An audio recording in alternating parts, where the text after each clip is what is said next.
Olá, é muito bom te encontrar de novo aqui na TV Paranaturismo. E agora começa mais um Trilha do Saber, um programa que fala sobre educação, cultura, ciências, artes e muito mais. Confira o que nós preparamos para você. Cadernos fechados, olhos atentos e muita curiosidade. Estudantes de Antonina aprendem história caminhando pelas ruas de Paranaguá. Alunos do Colégio Estadual do Paraná encantaram nos palcos da Itália com um espetáculo em homenagem ao artista Poti Lazarotto. Um refúgio para quem ama livros e boas histórias. O Sebo Fígaro é um tesouro vivo no coração de Curitiba. Tudo isso e muito mais a partir de agora. Fique com a gente, o Trilha do Saber já está no ar.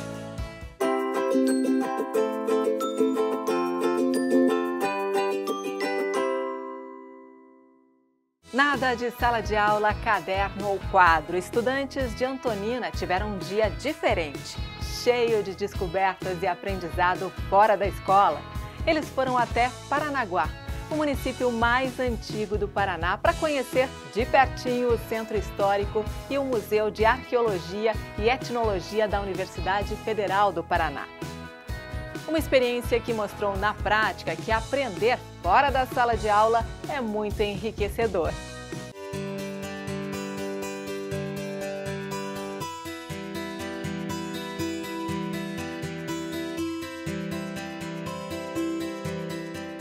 Aqui foi realmente construído para ser um colégio e moradia de jesuíta. Durou só 5 anos. Vocês já ouviram falar em Marquês de Pombal? Marquês de Pombal era como se fosse um ministro de hoje da educação lá, o ministro geral lá em Portugal. Aí o que ele fez? Expulsou os jesuítas do Brasil. E que a coroa de Portugal, nada boba, né? Assumiu o prédio. Aí esse prédio passou muito tempo, foi moradia de um general, foi um quartel. Muitos falam que foi um presídio, mas nunca foi comprovado que foi presídio. E servia para guardar armamento, foi alfândega. E depois de muito tempo, 1958, o IFAM com a Universidade Federal do Paraná assumiram o prédio. Mas só em 1963 que ele se tornou um museu de arqueologia e etimologia.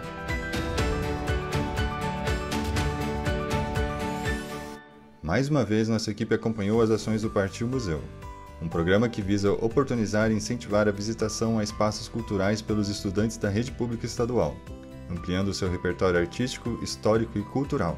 Dessa vez, os contemplados foram os estudantes do Colégio Estadual Moisés Lupion, no município de Antonina, no litoral do Paraná, que visitaram o Museu de Arqueologia e Etnologia da Universidade Federal do Paraná, em Paranaguá. O prédio foi construído em 1755. Entre 2002 e 2009, passou por um grande processo de revitalização, transformando suas construções centenárias, dando um toque de modernidade à instituição, com novas estruturas de metal e vidro.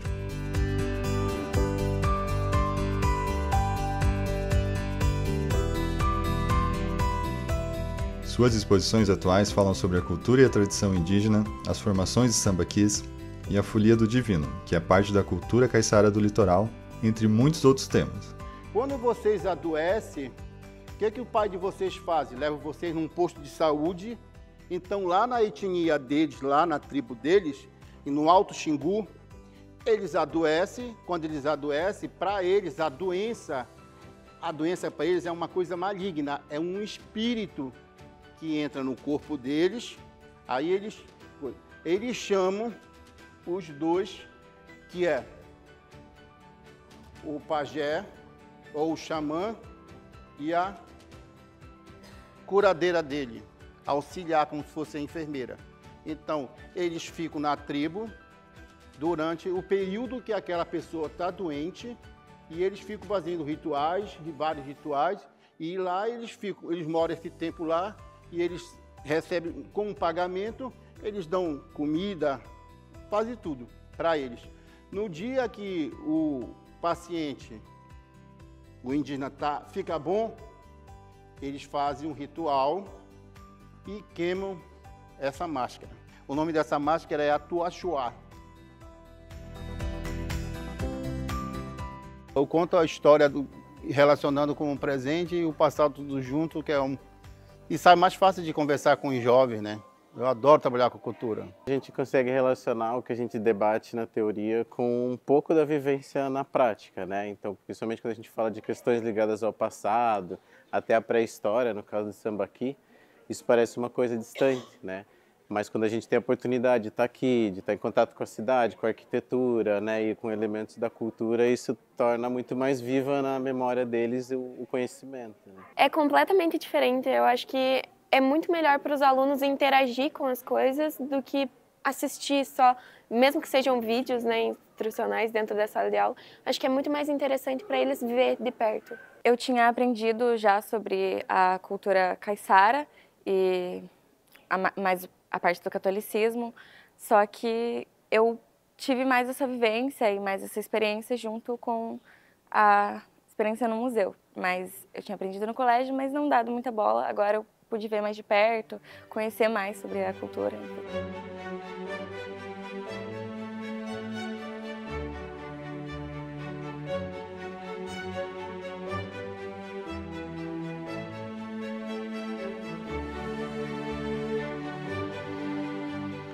Em seu acervo, o museu tem mais de 80 mil peças, divididas entre arqueologia, etnologia indígena, itens documentais e peças na unidade de cultura popular.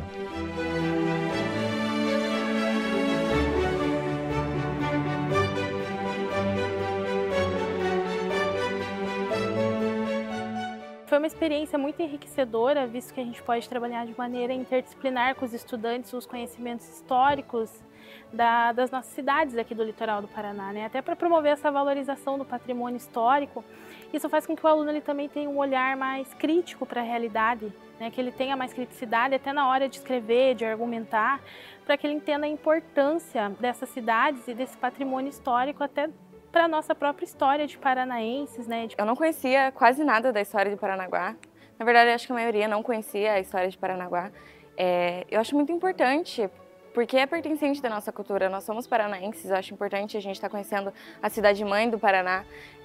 Eu acho muito importante que a gente conheça e que a gente tenha essa conexão com a história que também pertence a nós por sermos paranaenses. Eu acho bem importante. Acho que Antonina e Paranaguá tem muito em comum, né? Mas também tem algumas diferenças, então a gente consegue se reconhecer aqui, por exemplo, na cultura caiçara, né? Na história dos sambaquis, né? Na própria colonização, né? Mas ao mesmo tempo é estar num outro lugar e ver como é que essa história também aconteceu num outro lugar, né? Com outras pessoas, com outras referências. Então essa troca, ela com certeza enriquece a experiência de todos nós. Eu acho que é muito bom promover coisas culturais para a escola, acho que é importante para os alunos. E a visita foi muito boa, foi muito interessante saber a história um pouco mais de Paranaguá, né, e um pouco mais sobre a história indígena.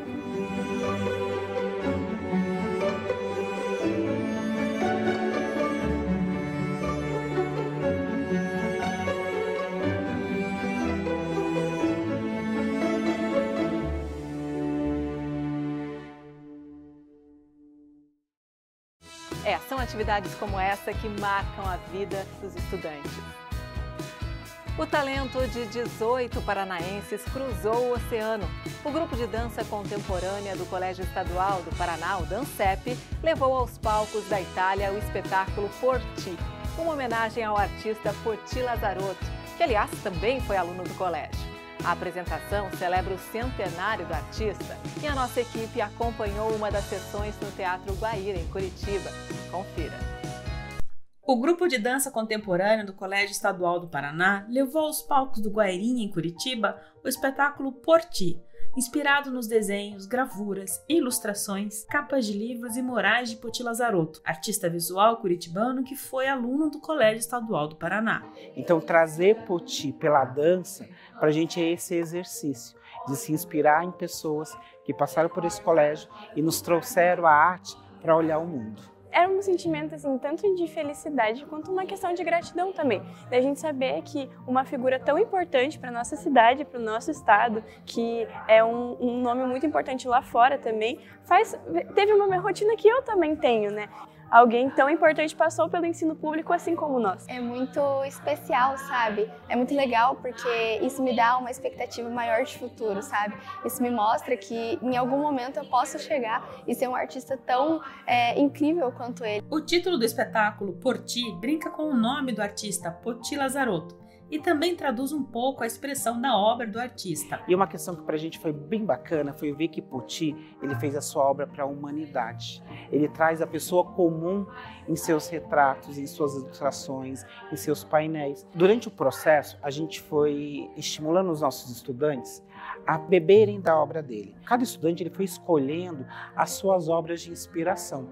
Com isso a gente montou uma revista digital com os nossos estudantes e essas obras também elas se expressam nos nossos figurinos. Eles foram desenhados à mão pelos próprios alunos, inspirados nas obras que eles escolheram do Poti. Esse figurino, como você pode ver, tipo, ele é igual para todo mundo, por uma questão também da gente representar as obras. E uma questão muito importante é que nós produzimos nosso próprio figurino. Então, a gente tem essa ideia de trazer um personagem, trazer as obras, mas a gente também coloca um pouquinho da nossa personalidade, aquelas obras que a gente se identifica mais. Então, é uma base e os desenhos nós próprios fazemos, nós próprios costuramos, né? Como se nós fôssemos as obras, que está contando essa trajetória dele, né? Desde o início de sua vida até o final. A maquiagem, ela segue a mesma linha também. A gente quis brincar com essa ideia desse traço, né? E a gente traz essa brincadeira das ilustrações para o rosto de cada bailarino e bailarina. São basicamente os traços do Poti desenhado de uma forma estruturada, do jeito que a gente foi construindo durante todo o projeto. Alguns traços são um pouquinho mais retos,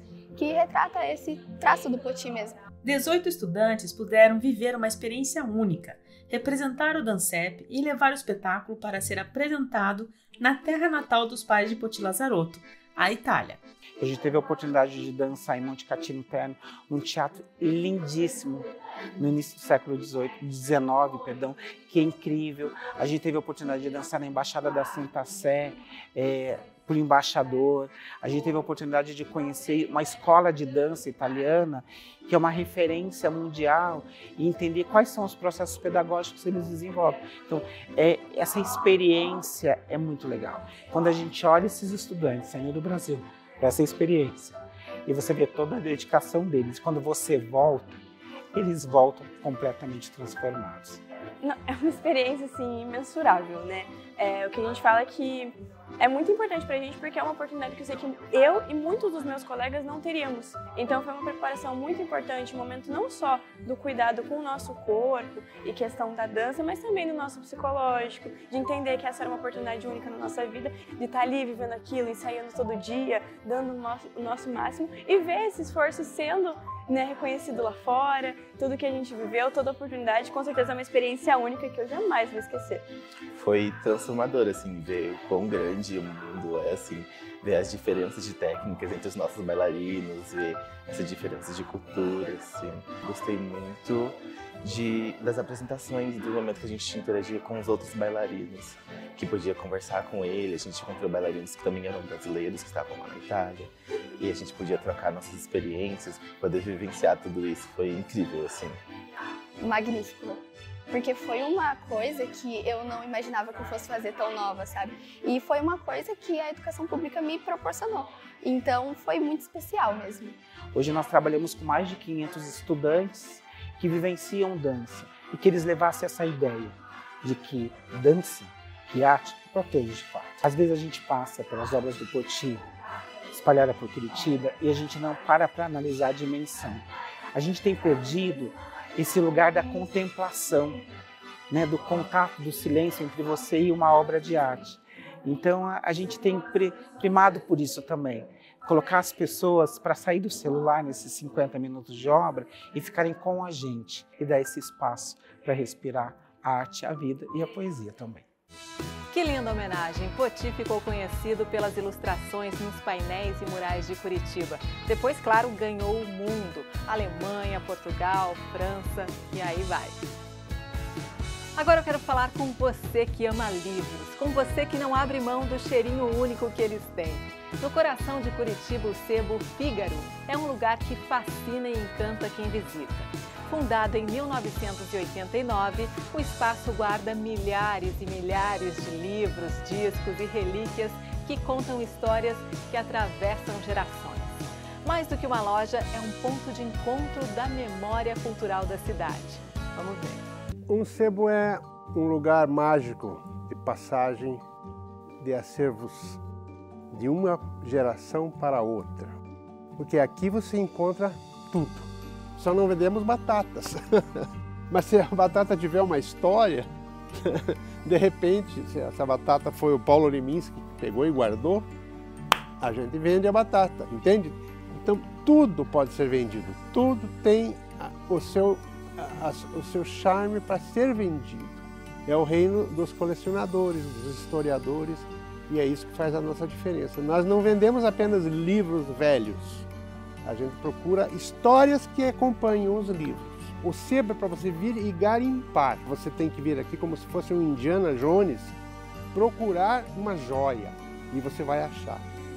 E o sebo, a livraria de usados, a livraria o alfarrábio, como dizem os portugueses, é o lugar onde você pode achar o que não tem na internet, entende? Então você pode fugir do teu celularzinho e vir aqui e achar um disco raro.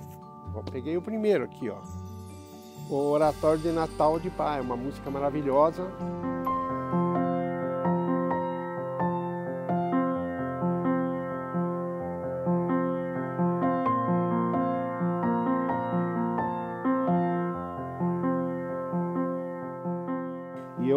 Eu gosto muito dos livros mais antigos, sabe? Por quê?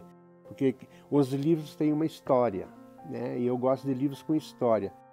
Tem livreiros, tem donos de sebo que quer livro tudo bonitinho, né? Eu não ligo para isso.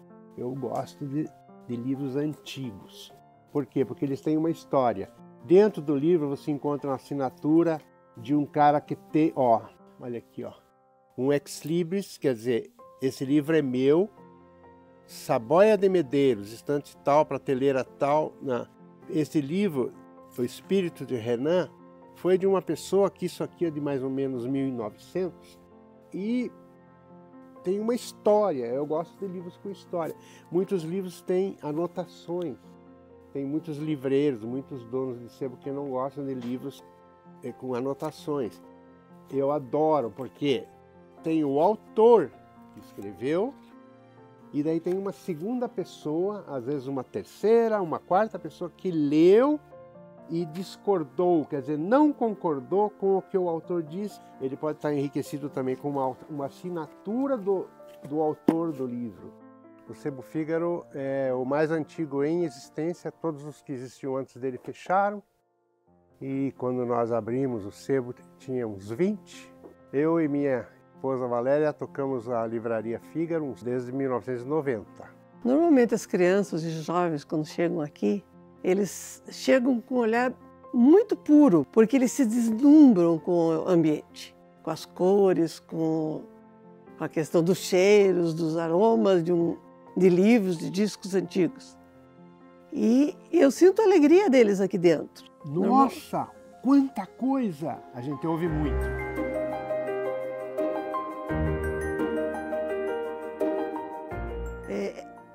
Mas eu nunca vi isso aqui. O que é isso? Como é que funciona? Como é que esse disco toca?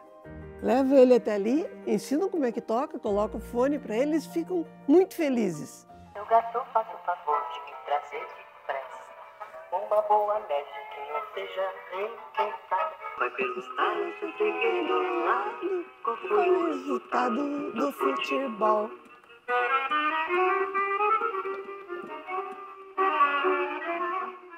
Eu gosto de vir aqui no Fígaro porque é uma relação quase que afetiva mesmo, assim. Aqui eu conheci Noel Rosa, me apaixonei por Noel Rosa. Antes de começar a trabalhar com design aqui, eu conheci livro de design e percebi que eu gostava de design. Antes de começar a colecionar disco, eu sabia que disco tinha aqui, então é aqui que eu venho procurar. Então a minha relação com o Sebo Fígaro é afetiva. Eu devia ter um datezinho aqui quando eu tinha 17, foi bem bonitinho. Existe uma coisa, um chavão, um clichê dessa coisa do sebo que tem raridades. Ou então normalmente você pergunta, qual é o mais caro, qual é o mais antigo? Qual é o mais antigo que você tem?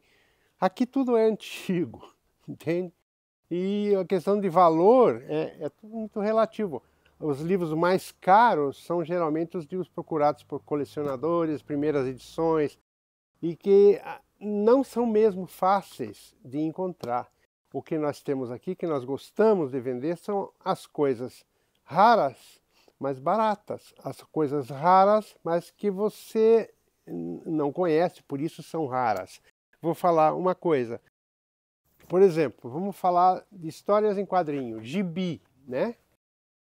Esses 3 gibis aqui, ou 3 histórias, 3 livros de aventura, 3 livros, como quiser chamar, são livros conhecidos por todos os jovens de hoje. Você pode mergulhar no passado, no tempo dos seus pais, dos seus avós, dos seus bisavós, e achar aqui o brucutu. O único lugar que você pode encontrar isso é no sebo. O mandrake são os heróis do passado.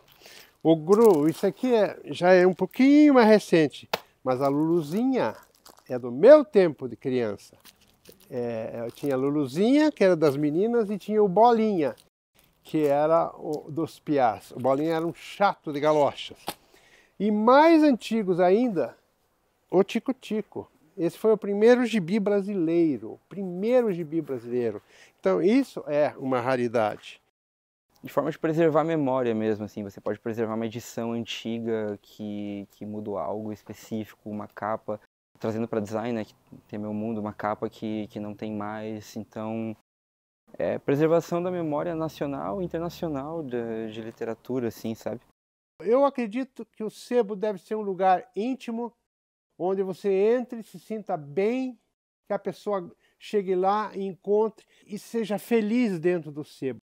Não tem problema nenhum para o sebo, avanço de tecnologia, pode inventar o que vocês quiserem. O sebo sempre vai existir, sempre haverá alguém que goste de livros, que goste de sentir um cheirinho de livro, que goste de manusear. O livro físico nunca vai deixar de existir. Se você gosta de um livro, procure o livro físico, que é uma outra experiência, é uma coisa assim, sensacional, gostosa, folhear.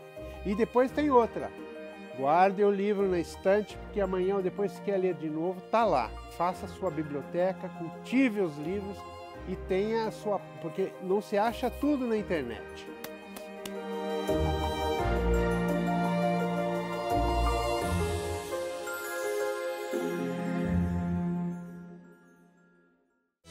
Agora você acompanha uma homenagem a quem faz a diferença dentro da sala de aula. O programa Professor Diamante 2025 reconhece o talento único de educadores e diretores da Rede Estadual do Paraná que foram escolhidos pelos alunos.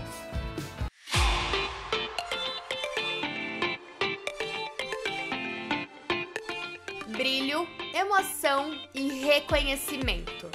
A Secretaria de Estado da Educação do Paraná realizou o evento Professor Diamante, uma grande homenagem aos educadores do estado. Esse tipo de evento, ele é importante no sentido de fazer com que a gente se sinta representado, que a gente se sinta visto, saber que a mantenedora tem reconhecido o nosso trabalho, os alunos têm reconhecido o nosso trabalho. Então, para além de um trabalho que a gente faz com muita seriedade, o reconhecimento, eu acredito que ele é muito importante. Mais de 1.300 professores e quase 400 diretores de Curitiba e da região metropolitana foram reconhecidos no Teatro Positivo em Curitiba, com base na opinião dos alunos, através da pesquisa Fala Estudante. É uma grande satisfação estar aqui podendo compartilhar com meus professores esse momento que é único, Acho que é uma iniciativa do governo do estado que premia todos, mas sempre um tem que vir estar representando. E foi uma grande surpresa para a nossa escola, assim, e os professores são muito, muito alegres de estarem aqui. E acho que assim, eu trabalho há 34 anos de educação e também gostaria de estar como professora aqui, de repente, recebendo esse prêmio, mas na função de gestão, eu me sinto afortunada por estar nesse momento, participando desse momento, né, com meus professores. O reconhecimento não parou por aí. Além de um certificado, cada educador levou para casa um Chromebook. Ao todo, cerca de 5.000 professores vão receber a premiação em todo o estado. O Paraná, de novo, sai na frente, inovando, reconhecendo o trabalho dos nossos valorosos professores do Paraná, que temos a melhor educação do Brasil, e a escolha foi feita por estudantes. A gente fez o Fala Estudante, 720 mil estudantes participaram e disseram quem eram os seus melhores professores, com quais professores eles aprendiam mais. Isso é grande, isso é grandioso, porque a gente está ouvindo o estudante. Porque no final do dia, todos nós, secretaria, professores, diretores, trabalhamos pelos estudantes. E é por isso que o Paraná faz uma educação de qualidade, por escutar, replanejar, planejar novamente, para entregar esse trabalho com muita qualidade e é uma forma singela, mas com muito carinho, com muito amor, reconhecer o trabalho de 4.500 professores da rede estadual. As percepções vieram de quem mais entende do assunto, os estudantes. Durante o primeiro semestre, eles responderam formulários online, avaliando o trabalho dos professores, desde o preparo das aulas e o esclarecimento de dúvidas, até o empenho e a criatividade nas atividades. O momento na minha vida é único, né? Que foi essa escolha de professor diamante, os alunos que votaram, né? Então, e também a gente sabe que tem muitos colegas maravilhosos que poderiam estar aqui, mas é muito gratificante, é muito...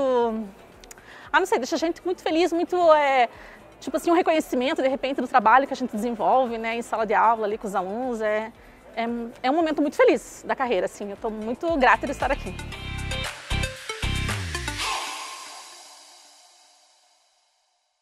Parabéns aos quase 2.000 homenageados. O professor Diamante destaca o trabalho de quem inspira, ensina com dedicação e transforma a vida de milhares de estudantes em todo o estado.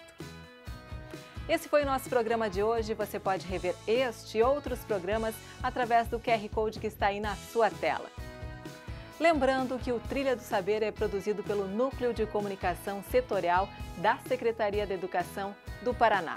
A gente se encontra na próxima semana. Tchau, tchau. Até a próxima.